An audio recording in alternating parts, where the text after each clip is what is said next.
Hello everyone, welcome to Sanmarga classes. 23ನೇ ಪ್ರಶ್ನೆ, ಅಹೋಂ ರಾಜಮನೆತನ, ಮೊಘಲರು ಮತ್ತು ಮರಾಠರು ಎಂಬಂತಹ ಚಾಪ್ಟರ್ ಇಂದ ಈ ಕೆಳಗಿನ ಪ್ರಶ್ನೆಗಳನ್ನ 6 ವಾಕ್ಯಗಳಲ್ಲಿ ಉತ್ತರಿಸಿ ಅಂತ ಕೇಳಿದ್ದಾರೆ. ಶೇರ್ ಶಹಾನ ಆಡಳಿತ ಪದ್ಧತಿಯೊಂದಿಗೆ ಇಂದಿನ ಆಡಳಿತ ವ್ಯವಸ್ಥೆಯನ್ನ ಹೋಲಿಸಿ ನಿಮ್ಮ ಅಭಿಪ್ರಾಯವನ್ನ ಬರೆಯಿರಿ ಅಂತ ಕೇಳ್ತಾರೆ. ಶೇರ್ ಶಹನು ಸೈನ್ಯವನ್ನ ಅನೇಕ ಪಡೆಗಳಾಗಿ ವಿಂಗಡಿಸಿದನು ಮತ್ತು ಅವುಗಳ ಮೇಲ್ವಿಚಾರಣೆ ಮಾಡಲು ಕಮಾಂಡೆಂಟ್ ಗಳನ್ನು ನೇಮಿಸಲಾಗಿತ್ತು.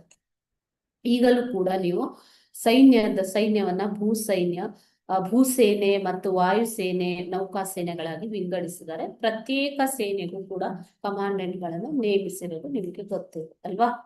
ಶೇರ್ ಶಾ ಸ್ವತಃ ಸೈನ್ಯದ ಸಂಘಟನೆ, ಶಸ್ತ್ರಾಸ್ತ್ರ ಮತ್ತು ಮದ್ದುಗುಂಡುಗಳು ಮತ್ತು ಸೈನಿಕರ ಶಿಸ್ತಿನ ಬಗ್ಗೆ ಗಮನವನ್ನ ಹರಿಸುತ್ತಾನೆ. ಓಕೆ, ಸೈನ್ಯದ ಚಲನೆಯ ಸಮಯದಲ್ಲಿ ಬೆಳೆಗಳಿಗೆ ಹಾನಿಯಾದರೆ ಸರ್ಕಾರವು ರೈತರಿಗೆ ಪರಿಹಾರವನ್ನ ನೀಡುತ್ತಿತ್ತು. ಶೇರ್ ಶಾ ದೆಹಲಿ, ರೋಹ್ತಾಸ್, ಕನೌಜ್ ಮತ್ತು ಪಾಟ್ನಾದಲ್ಲಿ ಹೊಸ ಕೋಟೆಗಳನ್ನು ನಿರ್ಮಿಸಿದನು. ರಾಜ್ಯದಲ್ಲಿನ ಭೂಮಿಯನ್ನು ಅವುಗಳ ಫಲವತ್ತತೆಯ ಮಟ್ಟಕ್ಕೆ ಅನುಗುಣವಾಗಿ ಅತ್ಯುತ್ತಮ, ಮಧ್ಯಮ ಮತ್ತು ಕನಿಷ್ಠ ಎಂದು ವರ್ಗೀಕರಿಸಲಾಗಿತ್ತು.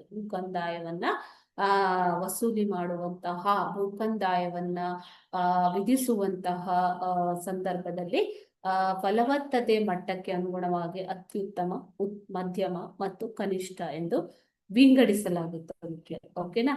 ರೈತರು ಆದಾಯವನ್ನು ಸರ್ಕಾರಕ್ಕೆ ಭೂ ತೆರಿಗೆಯಾಗಿ ನೀಡುತ್ತಿದ್ದರು. ಶೇರ್ ಶಾ ನಿಷ್ಪಕ್ಷಪಾತ ನಾಯಕತ್ವಕ್ಕೆ ಹೆಸರುವಾಸಿಯಾಗಿದ್ದರು. ಸುಲ್ತಾನನು ರಾಜ್ಯದಲ್ಲಿ ಅತ್ಯುನ್ನತ ನ್ಯಾಯಾಧೀಶನಾಗಿದ್ದು ಎಲ್ಲ ಅಂತಿಮ ಮೇಲ್ಮನವಿಗಳನ್ನು ಆತನೇ ನಿರ್ಧರಿಸುತ್ತಿದ್ದನು. ಅವರು ಪ್ರತಿ ಬುಧವಾರ ಸಂಜೆ ತಮ್ಮ ಆಸ್ಥಾನದಲ್ಲಿ ದರ್ಬಾರುಗಳನ್ನು ನಡೆಸುತ್ತಿದ್ದರು. ಶೇರ್ ಶಾ ದಾಮ್ ಎಂದು ಕರೆಯಲ್ಪಡುವ ಹೊಸ ಬೆಳ್ಳಿ ನಾಣ್ಯವನ್ನ ಚಲಾವಣೆಗೆ ತರ್ತಾನೆ. Okay,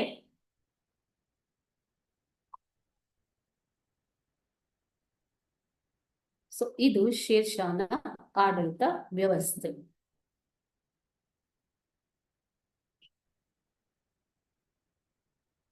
thank you.